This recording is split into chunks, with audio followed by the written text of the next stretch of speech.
What's going on? I'm Scott from Koenig, and today, in our never-ending quest to make sure that you learn about wheel education, we're going to be going over some more wheel terms, and we're going to explain them. That's why we call this series Wheel Terms Explained. Let's get into it.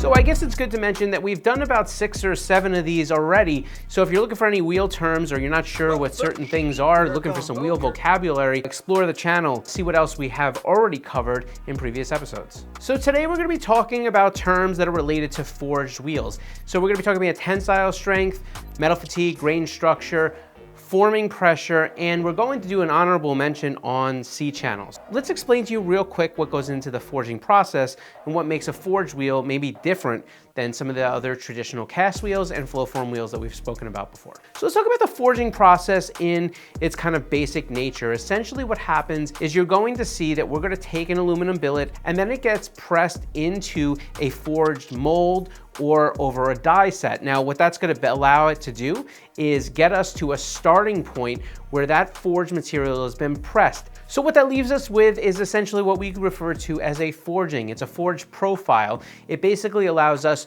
to start on the CNC, reduce a little bit of the cutting time that it would take to get that wheel into its given shape that you will see. And when we do that, we're going to now reveal the design by kind of removing all the material that we don't need to be able to make the final design that you'll get in the box. But the one takeaway on a forged wheel is that we are condensing the actual material because we're tightening up the grain structure. That allows us to basically take away material that's not needed because we achieve different tensile strengths. We'll go into it in a minute, but basically a forged wheel is going to have a higher tensile strength, it's going to be stronger, and the reason that those wheels end up being lighter in weight is, so if you're looking for more details about the forge process or exactly what we do when we make our forged wheels, you can click up here and you'll be able to watch a video called Forge Explained where we kind of go through the different measures a little bit more in detail and tell you exactly what it takes to produce a forged wheel. All right, so let's circle into our first term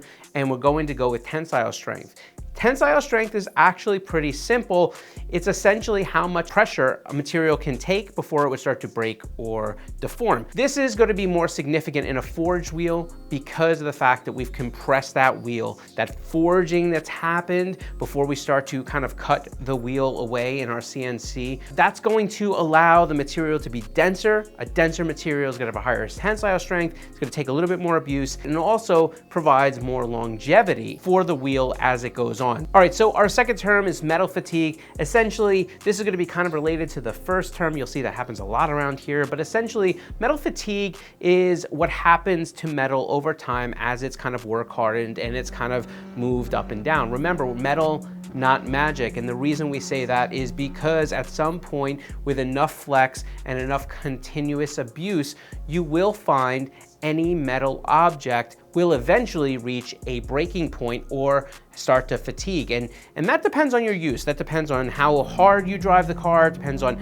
how much abuse you take on a racetrack. It depends on how many potholes you continuously go through. But that metal at some point, it's going to start to wear, and that is why we say wheels are a wear item. You know clutches are a wear item. You know brake pads are a wear item. Wheels are also a wear item. The difference is that there's no mileage interval. Now, when it comes to metal fatigue, there are going to be essentially 3 phases that metal is going to go through. The first one is you start to develop micro cracks.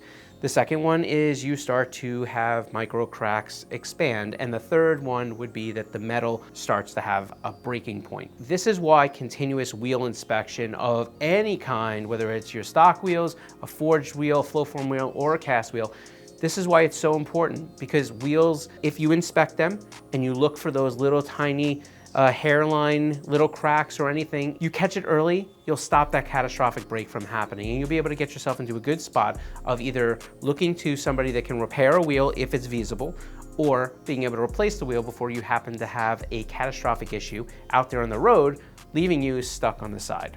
All right, so our next term is grain structure. You heard me talk about it a few other times in random parts of this video earlier, but essentially all metal has a crystalline type structure. And with that structure, if you put it under a microscope, you're going to see what we call a grain pattern. What happens is with a cast wheel, it comes out and the grain structure is looser than, let's say, something that's been compressed, which is why when you move up to a flow form wheel, that barrel that's kind of undergone that die treatment where the barrel has been extruded out under pressure has similar properties to those found in a forged wheel, because we're tightening up the grain structure in the barrel of a flow form wheel. And that's what makes those wheels such a good bang for the buck. Now, as you transition into forged wheels, the entire material, the entire wheel has that tightened up grain structure. And if you put it under a microscope, again, you're gonna see a grain structure that's not only very tight, you're gonna see very little voids or porosity or little tiny micro crevices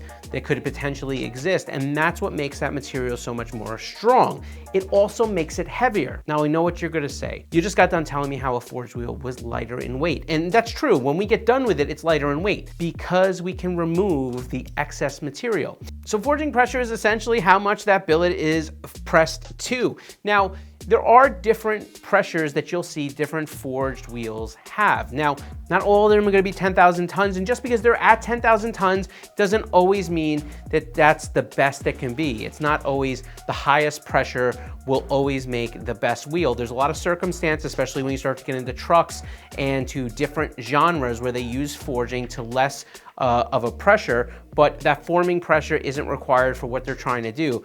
I know it's a little bit hard to explain, but for our use, 10,000 tons is a great standard, and you'll see that that really makes a very, very strong forged wheel. Now, those are the 5 terms that we have related to forged wheels, but I will throw another one in there, and that's C-channel. The C-channel rear flange that we have on our forged wheels is essentially there to act almost in that I-beam type capacity. It's on the rear flange of the wheel, and it's there to stiffen up and provide more rigidity on that back barrel. All right, so the reason a C-channel is so important is because when we talked about metal fatigue, one of the things we spoke about is those micro cracks or micro fractures. Now, the place that you'll see that particularly happen on any wheel is always going to be in that rear flange, and that's because it's not supported by any spoke, and that rear barrel does take plenty of abuse. So that C-channel is there to almost create like an I-beam sort of effect and be able to try to increase the rigidity and increase the life